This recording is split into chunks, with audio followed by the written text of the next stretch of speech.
Aujourd'hui, donc le 21 du mois de Hadar, la loi d'un Rav, Rabbi Lemer de Lizensk. Ce Rav-là, bien sûr, tout le monde connaît. Mais personnellement, ce Rav m'a... Bien sûr, il a appris beaucoup de choses, mais au moins une phrase que j'ai lue, pas lu beaucoup, mais une phrase que j'ai lue, il m'a un peu illuminé. Des fois, on voit des tzadikim, des personnes de haut degré dans la Torah, des grands rabbanim, qui sont vraiment des grands rabbanim. Pas qu'ils ont l'air, pas extérieurement, aussi intérieurement. Ils font des fois des choses qui nous semblent pas avec halakhique, bon halakhiquement, comme on dit, qu'ils n'ont pas approprié halakha. Des fois, ça nous a l'air d'être une faute. Comment ça fait que des grands rabbanim, des fois, ils font des choses qui nous ont l'air d'être des fautes pour nous. Eux, ils se permettent de le faire, mais nous, on ne peut pas se permettre. C'est une question que beaucoup de monde pose, bien sûr. Et j'ai vu dans une phrase de ce Rav qui répond. Lui, il a un livre qui s'appelle Noam Elimelech. Ce livre-là, c'est connu que ce livre, c'est une ségoula de mettre sur le lit d'une femme qui est en train d'accoucher, pour qu'elle accouche facilement. Dans son livre, il écrit beaucoup de choses. Il n'a pas dit, mais que lui-même il faisait.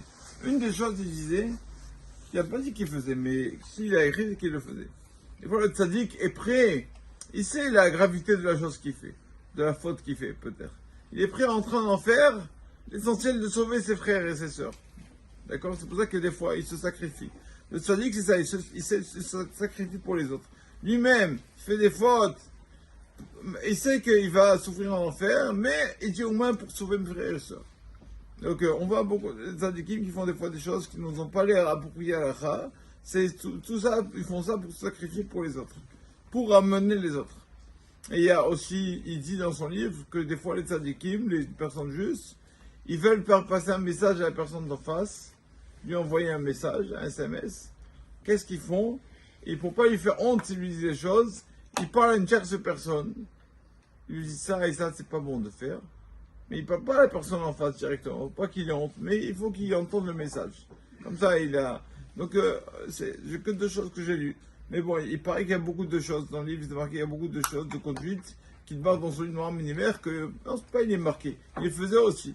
Comme ça, les tzadikim se conduisent, ils ont des règles de conduite. Maintenant, on peut comprendre comment on voit des fois des tzadikim qui font des fautes ou qui parlent.